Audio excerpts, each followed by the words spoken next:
Imaginen un tiempo en el que los territorios de los imperios austrohúngaro y ruso estaban llenos de una energía vibrante y revolucionaria.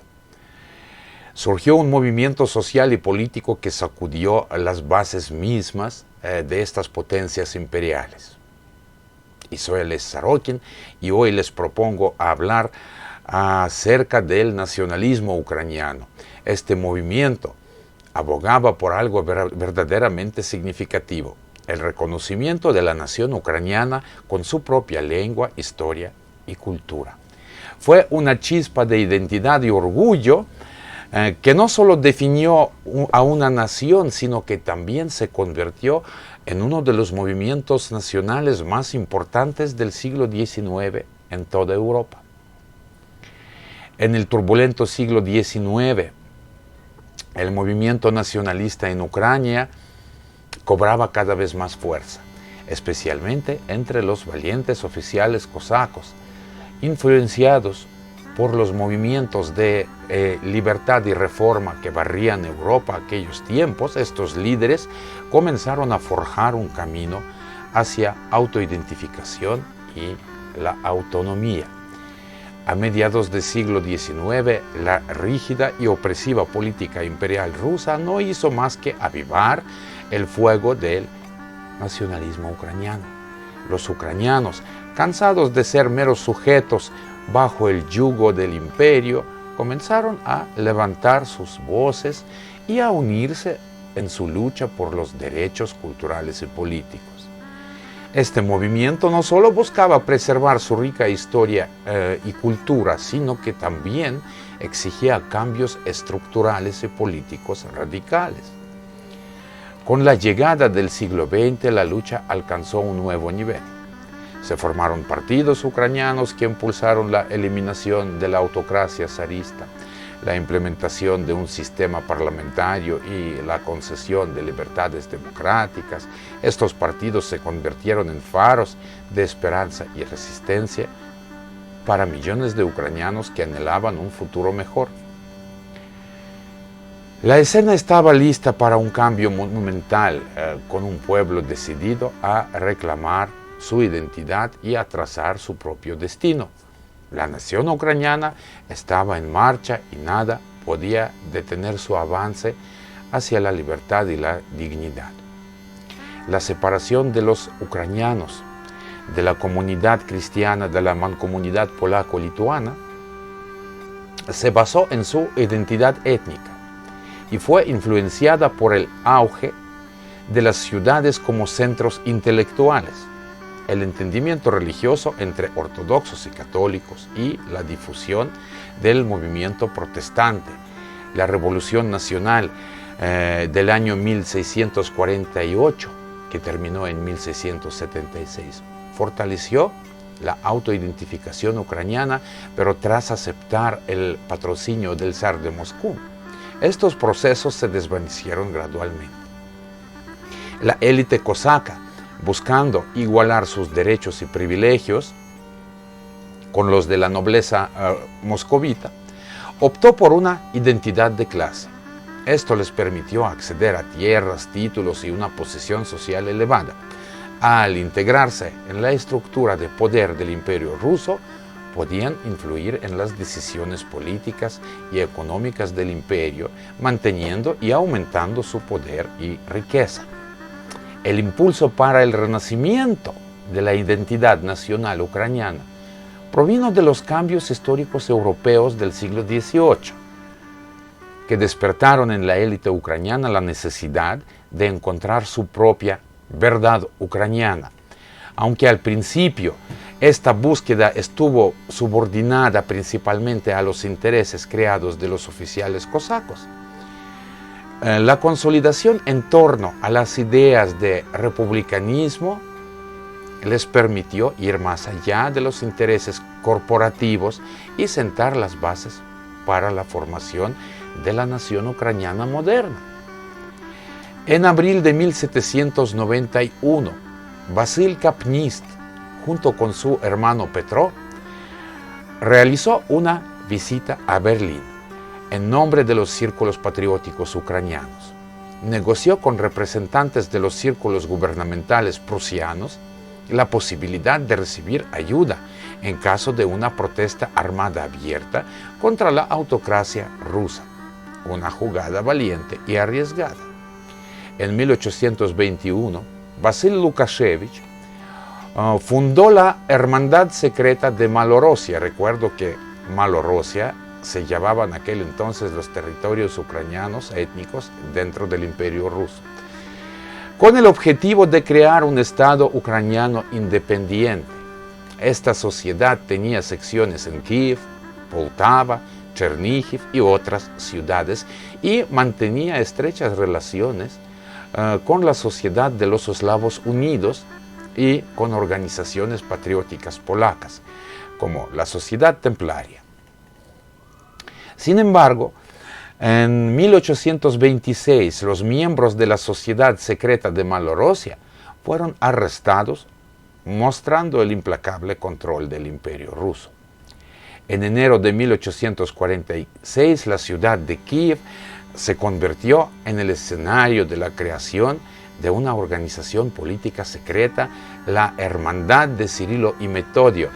Esta sociedad clandestina fue fundada por un grupo de visionarios, entre ellos Vasil Bilozersky, Mykola Gulak, Mykola Kostomarov, Panteleimon Kulish y Opanás Markevich. Cada uno de ellos estaba decidido a luchar por el renacimiento de la identidad nacional ucraniana y por un futuro de libertad y justicia. Pero la historia no termina allí. En abril de 1846, la Hermandad de Cirilo y Metodio recibió a un nuevo y formidable miembro, el icónico poeta y pintor ucraniano Taras Shevchenko. Con su pasión y talento, Shevchenko se convirtió en una figura central en el movimiento, inspirando a muchos con su visión de una Ucrania libre y unida. La Hermandad de Cirilo y Metodio no solo representaba un desafío a la opresión del Imperio Ruso, sino que también simbolizaba la esperanza y la determinación de un pueblo que se negaba a ser silenciado. Las disposiciones programáticas de la hermandad estaban magistralmente recogidas en dos documentos fundamentales. Uno se llamaba el Libro de Ser del pueblo ucraniano y la Carta de la Hermandad Eslava de los Santos Cirilo y Metodio. El autor principal de estos documentos era Mykola Kostomarov, con importantes aportaciones de Vasil Bilozersky, quien redactó las notas.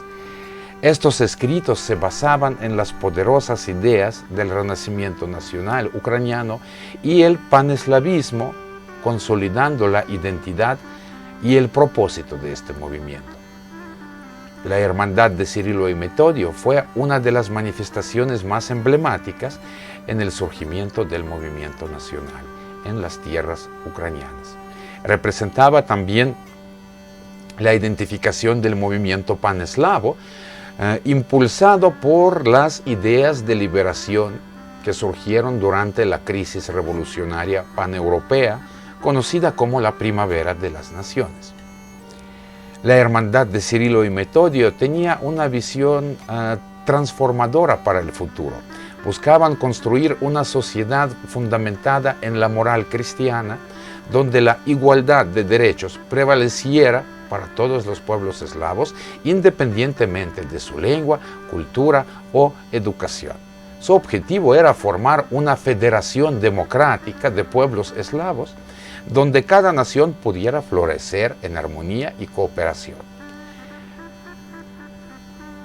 Con una determinación inquebrantable propusieron destruir al zarismo y abolir la servidumbre y los latifundios, luchando contra la opresión y la desigualdad. Tras la derrota en la guerra de Crimea, el gobierno zarista decidió suavizar un poquito la política interior y concedió amnistía a los miembros de la Hermandad de Cirilo y Metodio. Con esta nueva libertad, San Petersburgo se convirtió en el centro de la vida ucraniana, atrayendo a muchos de los miembros de la sociedad. En 1859 se dio un paso fundamental con la fundación de la primera comunidad ucraniana en San Petersburgo, una organización cultural y educativa destinada a difundir la idea nacional a través de las actividades educativas. Este fue un momento de gran entusiasmo y esperanza, ya que los ucranianos comenzaban a encontrar formas de preservar y promover su identidad. No pasó mucho tiempo antes de que el espíritu de esta comunidad se extendiera. 2 años más tarde, en 1861, se estableció una comunidad similar en Kiev. A finales de la década de 1850, algo fascinante comenzó a tomar forma en la orilla derecha del río Dnipro. El movimiento folclórico cultural de intelectuales conocido como Chlopomanismo. Este movimiento, su nombre deriva del sustantivo eslavo chlop, que significa hombre y posteriormente hombre campesino, trajo consigo un cambio radical en la forma en que la juventud intelectual de la época veía el mundo. Influenciados por las ideas progresistas de Occidente, los estudiantes de la Universidad de Kiev, provenientes de las familias nobles polacas o ucranianas, comenzaron a cambiar su perspectiva. Estos jóvenes, gracias a su interés por la cultura popular, decidieron abandonar la solidaridad social y cultural con su propia clase privilegiada. En su lugar, buscaron acercarse al campesinado ucraniano local, buscando entender y compartir sus vidas, aspiraciones y desafíos. El chlopomanismo no solo fue un movimiento cultural, sino también una poderosa declaración de solidaridad y un intento de romper con las barreras de clase que habían existido durante siglos. Fue una muestra más del despertar el espíritu nacional ucraniano, donde la identidad y la cultura del pueblo se convertían en el centro de la lucha por un futuro más justo y equitativo. Estos jóvenes comenzaron a hablar y escribir en ucraniano, participaron en fiestas campesinas, vistieron trajes típicos, disfrutaron de la comida campesina y adoptaron un estilo de vida sencillo y auténtico. No solo eso, también se relacionaron e incluso se casaron con las campesinas locales. Con estas acciones no solamente rompieron con las convenciones sociales de su clase, sino que también hicieron una declaración poderosa. A diferencia del Estado ruso, ellos reconocían y celebraban la existencia del pueblo ucraniano. A través de su cambio de estilo de vida, estos intelectuales subrayaron su solidaridad con las raíces y la identidad de Ucrania, mostrando que la verdadera fuerza y belleza de una nación reside en su pueblo. El fenómeno también resonó entre los jóvenes en la orilla izquierda de Ucrania, sobre todo en las ciudades Poltava y Chernihiv, y este movimiento ya se extendió hasta Kharkiv, Odessa y otras ciudades. Debido a sus opiniones y a sus acciones, los chlopómanos se encontraron en un peligroso crucero, despertando sospechas tanto entre los polacos como entre los rusos. Los polacos patriotas veían a los chlopómanos como traidores a la causa polaca y se vengaron de ellos proporcionando información sobre sus actividades a las autoridades rusas. Por otro lado, los rusos también sospechaban de los chlopómanos, creyendo que estos intentaban vincular al pueblo ucraniano con los polacos, incitar su descontento con las autoridades rusas y aprovecharse de su desconocimiento de la lengua literaria rusa. Esta situación colocó a los chlopómanos en el centro de una tormenta política y social donde sus ideales y sus acciones eran constantemente cuestionados y vigilados. Los chlopómanos jugaron un papel fundamental en la formación de la identidad ucraniana y comenzaron a estudiar su historia, la cultura de la nación. Crearon una ficción ucraniana basada en la lengua vernácula. Con estas acciones no solo preservaron el legado cultural, sino que también establecieron directrices ideológicas claras para la formación de una nación ucraniana moderna. A principios de la década de 1870, bajo la influencia de la constatación de que el movimiento ucraniano no podía ser vencido mediante su apoyo en Austria, la presión zarista comenzó a aflojar. Este alivio permitió un renacimiento del movimiento ucraniano que fue liderado por la comunidad de Kiev.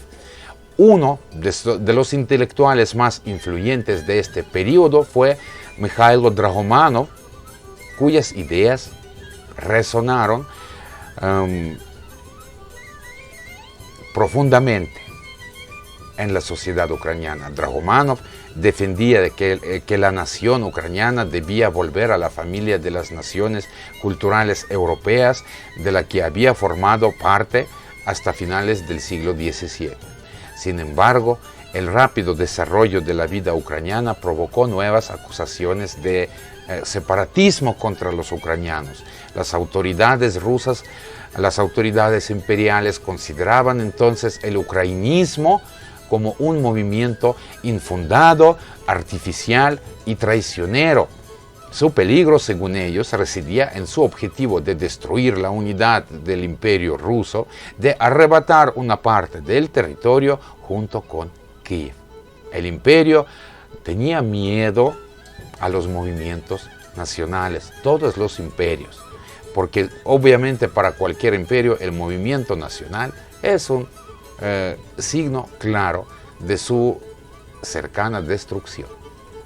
El resultado de las tensiones fue la firma del famoso, tristemente famoso, decreto de Ems en 1876 por el emperador ruso Alejandro II.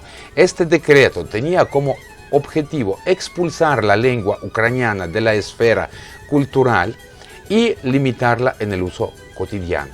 Prohibía la publicación de libros en ucraniano, la representación de obras de teatro, la enseñanza en este idioma, buscando así sofocar, apretar y eliminar cualquier intento de renacimiento cultural y nacional ucraniano. A principios de la década de 1880, los estudiantes ucranianos de San Petersburgo formaron un grupo de socialistas federalistas ucranianos. En su programa político se oponían a la rusificación de Ucrania y abogaban por su plena autonomía nacional. A finales de la década de los 80 del siglo XIX, el movimiento ucraniano recibió un nuevo apoyo en forma de los jóvenes publicistas Trokhim Zhinkivsky y Boris Grinchenko. Ellos se opusieron categóricamente a la ucraniofilia formal y exigieron a la intelectualidad ucraniana una acción decidida y consecuente. En 1893 ellos publicaron un programa de actividades para ucranianos conscientes, en el que abogaban por la unidad de la nación ucraniana, el desarrollo de la lengua ucraniana y la necesidad de defender los derechos de la nación ucraniana. La primera organización política de Ucrania que defendió los principios de la independencia de Ucrania fue la hermandad llamada Tarasivtsi, en honor del famoso escritor Taras Shevchenko. Fue una organización secreta creada en 1891 en Poltava. Fue fundada por un pequeño grupo de estudiantes. Los Tarasivtsi plasmaron sus opiniones en una declaración política titulada Credo en los jóvenes ucranianos. Además de las actividades culturales, difusión de la lengua ucraniana en familias, instituciones y escuelas, enseñanza del ucraniano, a los niños, pronunciación de discursos y cultivo de las ideas de Shevchenko. Los Tarasivtsi plantearon los siguientes postulados políticos: liberación de la nación ucraniana de la ocupación rusa, exigencia de la plena independencia estatal y política de Ucrania y la convicción de que una solución justa de los problemas sociales solo es posible si se alcanza la soberanía estatal. En el año 1900 se fundó en Kharkiv el primer partido político, el Partido Revolucionario Ucraniano, PRU. La aparición del PRU supuso el fin de los intentos anteriores de crear organizaciones políticas que rompieran con el culturalismo ucraniano y la ucraniofilia, aquel entonces apolíticos, e iniciaran una actividad precisamente política. En el año 1902 se formó el Partido Popular Ucraniano y en 1905 la Unión Socialdemócrata Ucraniana. En 1905 la parte principal del Partido Popular Ucraniano, dirigida por Vinnichenko y Petlura, formó el Partido Obrero Socialdemócrata Ucraniano. En 1904 se formó el Partido Democrático Ucraniano, un partido democrático liberal. En otoño del mismo año, algunos miembros del Partido Democrático Ucraniano fundaron el Partido Radical Ucraniano. Y en otoño de 1905 ambos partidos se fusionaron en un Partido Radical Democrático Ucraniano. Como podemos ver, la vida política después de la primera revolución del imperio en Ucrania fue muy activa. En el momento de la revolución de 1905, el movimiento nacional ucraniano aún no tenía suficiente influencia todavía para presentarse a las elecciones por sí solo. Sin embargo, los líderes de los partidos ucranianos fueron incluidos en las listas electorales de los mayores partidos de la oposición rusa. Así, la primer Duma estatal creó la comunidad parlamentaria ucraniana, formada por 45 embajadores de los 102 elegidos de Ucrania. La plataforma política de este grupo parlamentario era la lucha por la autonomía de Ucrania. Así como fueron las cosas en el Imperio Ruso, pero recordamos que los territorios étnicos ucranianos también estaban por otro lado del río Dnieper. También recordamos que en el Imperio Austrohúngaro había un movimiento nacional ucraniano. Y durante la primera mitad del siglo XIX, el movimiento nacional ucraniano allá se desarrollaba en las condiciones en las que tuvo lugar la construcción de la nación ucraniana en Ucrania occidental. Fueron, vamos a decir, mucho más difíciles que en la oriental, donde el recuerdo del hetmanato contribuyó al crecimiento de la conciencia nacional. La revolución de 1848 dio a los representantes de la sociedad intelectual ucraniana occidental el impulso y la oportunidad de definir formalmente su nación como una entidad separada y de establecer instituciones nacionales. El 19 de abril de 1848, un grupo de representantes del clero greco-católico, en nombre de todos los ucranianos de Galicia, presentó una petición al emperador austrohúngaro afirmando, entre otras cosas, que los ucranianos de Galicia habían disfrutado en el pasado de independencia estatal, que valoraban su nación y querían preservarla. El 2 de mayo de 1848 se funda en la ciudad de Leópolis, de Lviv, el Consejo Principal Rutenio, primera organización política ucraniana que representa los intereses de los ucranianos de Galicia. El 15 de mayo de 48 se publica en 4.000 ejemplares el primer número El Amanecer de Galicia, el primer periódico nacional en lengua vernácula ucraniana en Ucrania. El primer número del periódico contenía un llamamiento al pueblo ucraniano que proclamaba la unidad con toda la nación ucraniana y exigía el desarrollo de la lengua ucraniana. En los años 90 del siglo XIX, el movimiento nacional de Ucrania Occidental entró en una fase de desarrollo político. El 25 de noviembre de 1890, en el Sejm de Galicia, el Parlamento de Galicia, los diputados declararon desde la tribuna que la población ortodoxa de la Galicia rutenia se autodenominaba rutenos. En realidad no tienen nada que ver con el pueblo ruso, sino que son ucranianos. En esta época, la idea nacional fue más allá de los intelectuales y se extendió a las masas, creando las condiciones para la formación de un movimiento político de carácter nacional. El primero de estos partidos fue el Partido Radical Ruteno Ucraniano, RURP, fundado en 1890 y dirigido por el famoso escritor ucraniano Iván Franko. En sus actividades trataban de combinar el socialismo con la defensa de los intereses nacionales de los ucranianos en Galicia, al tiempo que abogaban por el postulado de la independencia política de Ucrania. El nacionalismo ucraniano del siglo XIX, que comenzó como el movimiento cultural y se transformó en una ferviente lucha política, sentó las bases para la moderna identidad y autodeterminación de Ucrania.